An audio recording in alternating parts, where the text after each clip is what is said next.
कभी कभी जिंदगी से ब्रेक लेकर माँ के घर जाना किसी थेरेपी से कम नहीं होती। ऐसा ही कुछ मैंने भी इस बार की छुट्टियों में किया।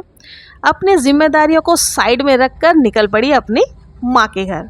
आप लोगों ने पूछा था ना कि आप कहाँ जा रहे हो, और मैंने बताया था नेक्स्ट वीडियो में मैं आप लोगों को बताऊंगी कि मैं कहाँ जा रही हूँ। तो मैं अपने पीहर आ चुकी हूँ। और आप कितनी बार भी अपने पीहर आ जाएं, आपको अपना बचपन वापस से जीने का मौका मिलता है। बिल्कुल आपकी जो पुरानी यादें होती है ना, वो एक एक करके उभर कर सामने चली आती हैं। घर में एंटर करते ही आपको बहुत सारी ऐसी चीज़ें होती हैं जो दोबारा से याद आ जाती है। और इस बार की बात कुछ अलग ही थी, क्योंकि एक तो माँ पापा ने नया मकान लिया था, दूसरा गृह प्रवेश की पूजा, और तीसरा फादर्स डे। तीनों जो थे ना वो आस पास ही थे। तो कुल मिलाकर के जो है हम लोग पहुंच चुके थे अपने पीहर, और यहाँ देखो बातचीत हो रही है। सारे गेस्ट वगैरह, ज़्यादा लोग तो नहीं आए थे क्योंकि पापा ने ये दूसरा तीसरा मकान लिया था। तो बस जो भी घर घर के लोग थे वही लोग थे। और फिर यहाँ देखो मम्मी के साथ में मैं अपने घर में जब एंटर कर रही हूँ ना, तो यहाँ पर मुझे सभी तरफ जो है अपने बचपन की वाइब्स, बहुत सारी कुछ यादें आती ही जा रही है। आप लोगों के साथ भी ऐसा शायद होता होगा, क्योंकि देखिए जहाँ पहली बार अपने घर में आप खड़े, मतलब जहाँ से आप विदा होकर के गए हैं, उस घर की पूरी आपके इमोशंस जुड़े होते हैं। तो बहुत ही अच्छा लगता है। तो यहाँ पर मैं आ चुकी हूँ मम्मी वगैरह से सबसे मिलने के बाद। नेक्स्ट डे ही गृह प्रवेश की पूजा थी। मम्मी ने कहा जल्दी जल्दी सब लोग तैयार हो जाओ। मैं वही पुराना सूट पहन करके आ गई जिस पर पिछली बार रसगुल्ले का रस गिरा था, और सबने खूब ठहाके लगाकर हंसे थे। पुरानी बातों को याद करते करते सभी लोग रेडी हो गए, और रेडी होकर के नए मकान की ओर चल दिए।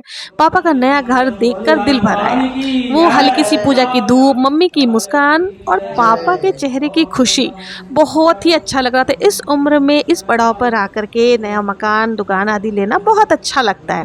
तो इस तरह से हम लोग मकान की पूजा पंडित जी शुरू कर चुके थे, और यहाँ सारी औरतें ने कलश ले रखा था। और जो है छोटी मोटी पूजा जो होती है गृह प्रवेश के समय, बहुत बड़े स्तर पर नहीं किया था। पापा ने सिंपल सी पूजा रखी थी।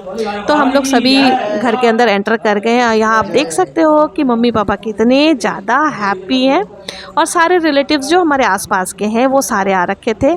सभी ने मिल करके बहुत ही अच्छे तरीके से गृह प्रवेश की पूजा कराई।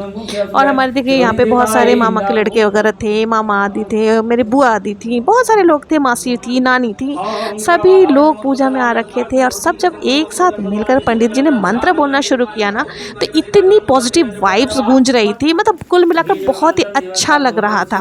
ये किसी पार्टी वार्टी के मुकाबले में बहुत ही अलग स्तर की वाइब्रेशन थी, और बहुत ही अच्छा लग रहा था। फिर यहाँ पर गृह प्रवेश की पूजा हो चुकी थी, और फिर अब था चूल्हा पूजन का समय। उसके पहले पंडित जी ने कहा कि हवन वगैरह भी होना चाहिए, और जितने भी परिवार के सदस्य सभी लोग पूजा में जरूर से बैठे। और देखिए हाँ, उस दिन 11 का दिन भी था, तो एकादशी के दिन में ये पूजा हो रही थी। तो किसी ने भी जल तक ग्रहण नहीं किया था। और हमारी जो ये पूजा है, हम लोग सभी को बिना खाए पिए जो है कर रहे थे। इसमें बच्चों ने भी खूब योगदान दिया। सारे जितने भी बच्चे बड़े सभी लोग बहुत उत्साहित होकर के पूजन कर रहे थे। यहाँ हमारी आरती के साथ ही हमारी गृह प्रवेश की पूजन पूर्ण हो गई।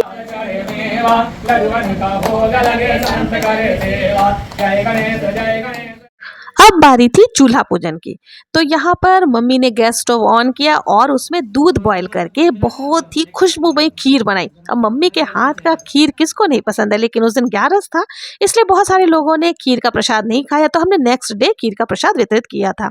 फल फ्रूट जो भी थे उनका प्रसाद हम लोगों ने उसी दिन बांट दिया था। उसके बाद फिर भंडारे का भी इंतजाम था, और जो जो रिश्तेदार वगैरह आए हुए थे वो लोग दोपहर के खाने का वेट कर रहे थे। पूजन के बाद सभी के लिए खाना यहाँ तैयार हो रहा था।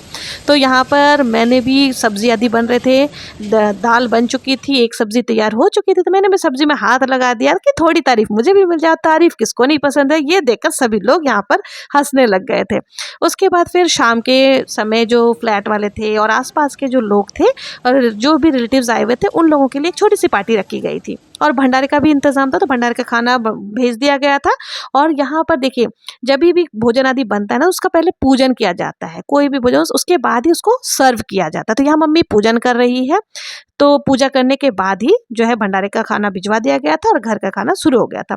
लेकिन यहाँ पर हम लोग तैयार होने में काफ़ी लेट हो गए थे शाम के समय, इसलिए मैं पिक आदि नहीं ले पाई। हाँ, छोटे मोटे जो फैमिली पिक्स थे वो सब हम लोगों ने लिया था। तो इस तरह से कुल मिलाकर हमारा जो गृह प्रवेश का पूजा था, भंडारा था, वो बहुत ही अच्छे तरीके से निपट गया था। अब बारी थी फादर्स डे सेलिब्रेशन की, क्योंकि फादर्स डे और मेरे पापा 85 प्लस हैं, तो हम लोगों ने सोचा इस बार कुछ यूनिक करते हैं। तो इसके लिए आप लोगों को वेट करना होगा हमारे नेक्स्ट वीडियो का, कि हमने फादर्स डे कैसे सेलिब्रेट किया, हमने क्या क्या किया, उनको सरप्राइज़ कैसे दिया। ये सारी चीज़ें आपको नेक्स्ट वीडियो में देखने को मिलेंगी। तो अगर आप लोगों को मेरा ये ब्लॉग पसंद आया हो, और अगर अभी तक आपने सब्सक्राइब नहीं किया है, तो प्लीज़ सब्सक्राइब करें, लाइक करें और ज़्यादा से ज़्यादा शेयर जरूर से करें। मिलते हैं नेक्स्ट वीडियो में, तब तक के लिए स्वस्थ रहें, मस्त रहें। राधे राधे।